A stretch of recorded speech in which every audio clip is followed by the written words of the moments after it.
ကောင်လေးတယောက်ဟာ Christmas video file အဟောင်းတစ်ခုကိုကြည့်နေရင်ဗီဒီယိုထဲမှာ Santa Claus ရဲ့လက်ကလေးကိုရုတ်တရက်ဆွဲတယ်လို့သူသတိထားမိသွားတယ်။ဒါဟာ Santa ကြီးတကယ်ကြွလာပြီးလက်ဆောင်တွေပေးခဲ့တယ်ဆိုတဲ့သက်သေပဲပေါ့။သူလည်းစိတ်လှုပ်ရှားစွာနဲ့ချက်ချင်းပဲအကိုဖြစ်သူကိုခေါ်ပြီးဗီဒီယိုကိုပြလိုက်တော့တာပေါ့။အဲ့ဒီအချိန်က Christmas ကာလလေးဖြစ်နေရကြောင်းညီကိုနှစ်ယောက်သား Santa ကြီးကိုဗီဒီယိုရိုက်ဖို့စီစဉ်ကြပါတော့လေ။ ကောင်လေးကစန်တာကြီးလာရင်တီးရအောင်မိခိုးကောင်းနိုင်အပြင်ဘက်မှာကျိုးတစ်ချောင်းချီပြီးခေါင်းလောင်းလေးတစ်ခုတက်ထားလိုက်တယ်။ပြီးတော့စန်တာကြီးရဲ့ခြေရတွေကိုမြင်ရအောင်ကျမ်းပေပေါ်မှာပေါင်တာမုံတွေဖြူထားလိုက်တာပေါ့။တစ်ဖက်မှာလည်းအကူဖီတူကတကားလက်ကင်ကိုဖျောက်ပြီးစန်တာကြီးကိုမှတ်တမ်းတင်မှုအတွက်ကင်မရာလေးတစ်လုံးကိုအထဲမှာလူ့ဝက်တက်ဆင်ထားလိုက်ပါတယ်။တန်းကောင်ရံတဲ့ချင်းရောက်တော့ခေါင်းလောင်းလေးကရုတ်တရက်မိလာပါတော့တယ်။ကောင်လေးလည်းထိတ်လန့်တကြားနဲ့နိုးလာပြီးကင်မရာကိုစစ်ကြည့်လိုက်တဲ့အခါပေါင်တာမုံဒီတော်မှာစန်တာကြီးရဲ့ခြေရတွေကိုအထင်သာတွေ့လိုက်ရတယ်။ တူလဲအကိုဖြစ်သူကိုချက်ချင်းနိုးပြီးမြောက်သားပတင်းပေါက်ကနေအပြင်ကိုလှမ်းကြည့်လိုက်ကြတာပေါ့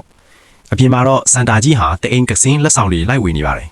သူတို့နှစ်ယောက်လည်းအတန်မထွက်အောင်ခိုးချောင်ခိုးဝမ်းနဲ့စန်တာကြီးနောက်ကိုလိုက်သွားကြတယ်အဲ့ဒီမှာတင်စန်တာကြီးရဲ့နှင်းလျှော်စည်းလဲကိုတွေ့သွားကြပါလေရောကောင်ဒီဟာဘာကိုမှမစင်းစားတော့ပဲတစ်ပင်ပေါ်တက်ပြီးလှဲသေးကိုခုန်ချလိုက်ပါတယ်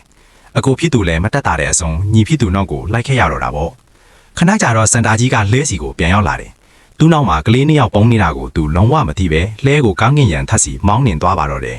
အဲ့ဒီမှာတင်ကောင်လေးကအေးလွန်လော်တွန်းတွန်းရင်ရင်နဲ့စန်တာကြီးစီမှာအဆောင်တရေတောင်းလိုက်မိတယ်။ဒါကိုကြော်လိုက်ရတဲ့စန်တာကြီးကလန့်သွားပြီးလဲကလမ်းကြောင်းချော်သွားပါတော့တယ်။ထိန်ကျုပ်ဆက်ကလည်းပြတ်သွားပြီးလဲကအရှိန်ကြီးအညာတက်လာတယ်။အဲ့ဒီကြားထဲမှာတင်ကောင်လေးကလဲဘော်ကနေရုတ်တရက်ပြုတ်ကျသွားပါလိရော။ဒါပေမဲ့စန်တာကြီးနဲ့သူ့အကိုတို့ပူးပေါင်းပြီးကောင်လေးကိုဘေးကင်းအောင်ကယ်တင်နိုင်ခဲ့ကြပါတယ်။ဒါပေမဲ့ဒုက္ခကဒီမှာနေမပြီးသေးပါဘူး။သူတို့ဟာအချိန်ခရီးသွားဥမေလွိုင်ကောင်းနေတို့ရောက်သွားပြီးလဲကိုဆွဲတဲ့တမင်နေနဲ့လဲဟာတကွဲတပြောက်စီတက်သွားပါတော့တယ်။အဲ့ဒီအချိန်မှာပဲစန်တာကြီးရဲ့မော်ဦးထုတ်ကလည်းအောက်ကိုပြုတ်ကျသွားတယ်။စန်တာကြီးကလှဲကိုထိန်းဖို့အစွမ်းကုန်စူးစမ်းခဲ့ပေမဲ့နောက်ဆုံးမှာတော့မျောစင်တစ်ခုကိုတိုင်မိပြီးလဲပစ်ကျသွားပါတော့တယ်။ကန်ကောင်းထောင်မစွာနဲ့အားလုံးအသက်ဘေးကလွတ်မြောက်ခဲ့ကြပေမဲ့အချိန်တိုလေးသူတို့မှာပဲသူတို့ဟာနိုင်ငံပေါင်းများစွာကိုဖျက်ချော်ရောက်ရှိလာခဲ့ကြပါပြီ။